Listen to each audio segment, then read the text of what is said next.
sweetie namin. Ano, may allergy siya. Ayan, naglalaro. Loko yan eh, pag hindi ako nakita niyan. Nag-iiyak.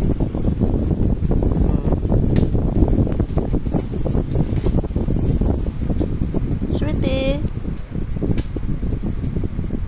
Sweetie, be. Sweetie.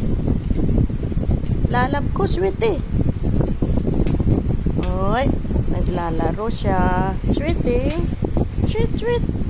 Sweeting ko. Lalab ko. Sweetie. Sweetie. I love you, sweetie. Ito naman si Jordan. Hi, Jordan. Hello. Jordan. Jordan. Love you, Jordan. Love you, Jordan Putot. Ay. I love you, Jordan.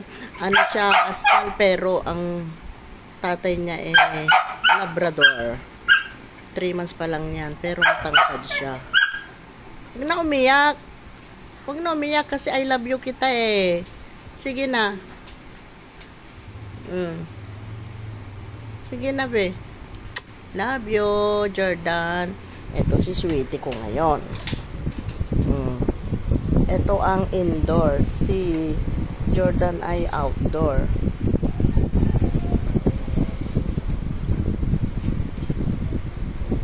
Sweetie. Hello. Hello, sweet, sweet ko. Hello. Sweet, sweet. No, sit, sit, sit, sit. Good girl. Good girl. Huwag na umiyak, ha? Di ba sabi ni mamang, pag magpopo, huwag laruin? Bakit mo nililaro yung popo mo, ha? Bakit mo nililaro yung popo mo? Ha? Huwag mo laruin ng popo mo, ha? Opo? Opo?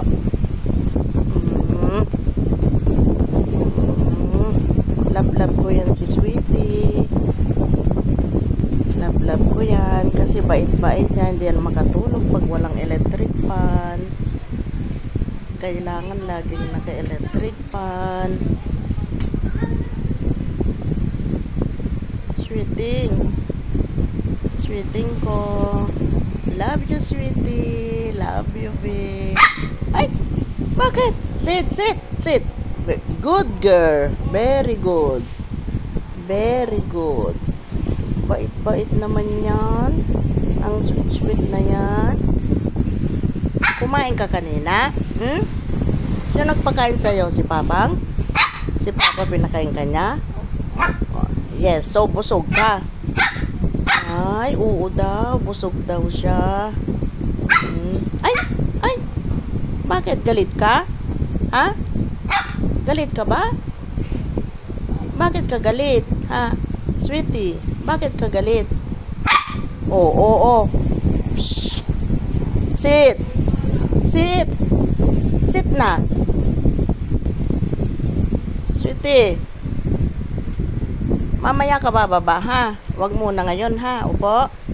Sweetie. Oo. Oo daw. Very good. Good girl. Good girl, ang sweet-sweet. Ito po ang anak-anakis ko. Kasi love-love ko po siya. Dalawa sila ni Jordan. Yun, si Jordan, nagkakalkal sa lupa. Gusto niya nagkakalkal sa lupa. Ito naman si Sweetie. Basta umaga, nilalabas na namin dito sa grahe. Para dito siya maglaro. Kasi mainit sa loob. Mainit dun sa loob ng bahay. Kaya dito na lang kami. Nag-electric pang kami. No, Sweetie, no? Sweetie, pagka yan, harapin niya yung electric fan. Kasi gusto niya kasi yung nakaharap sa electric fan eh. Ito yung namin dyan sa harap maghanap ng bahay namin. Ito yung e-bike namin. May motor kami dati, kaya lang binenta namin kasi hindi nga makapagmotor si Richard, gawa ng na-stroke siya. Kaya dapat ganito ngayon ang hawak niya.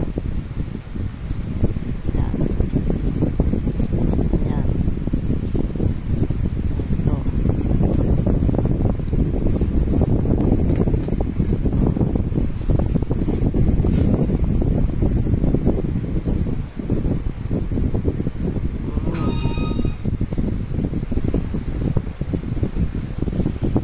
Jordan! Jordan, be! Love you! Love you, Jordan! Anong iniisip mo? Ha? Jordan! Putot! Anong iniisip mo? Ha? Oh, sweetie, ikaw. Oh, ano naman iniisip mo, be? Ha? Anong iniisip ni sweetie?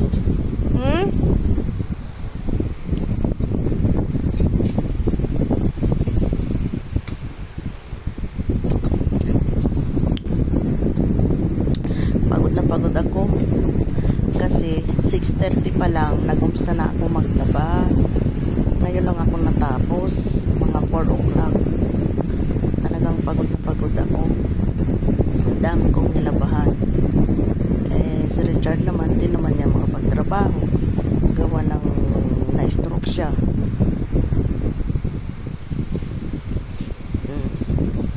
Ngayon, nandito kami sa Pilipinas. Wala man kaming hanap buhay ngayon, gawa ng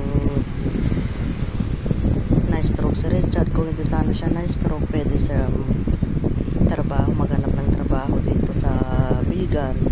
Kaso na-stroke siya, di ko naman din sila maiwanan, gawa ng walang magluto ng pagkain niya. Eto, nagbabantay na lang kami na kay Sweetie. Ito lang ang libangan namin dito. Kung hindi sana siya na-stroke, nandun pa sana kami sa Kuwait nagtatrabaho. Wala eh. Umuwi kami talaga kasi nagtatrabaho ako. Siya nasa bahay, kawawa lang siya mag-isa doon. Tapos nagbabayad kami ng boarding house namin, hindi kasya yung sahod ko. So yan, pinag-isipan namin para umuwi na kami dito sa Pilipinas, at kasama na rin namin yung anak namin na matigas ng ulo. Kasi matigas ulo yung anak ko. Bago kami umuwi nga pala, na-disgrasya siya. Kaya yun, dito na lang kami sa Pinas. Walang hanap buhay.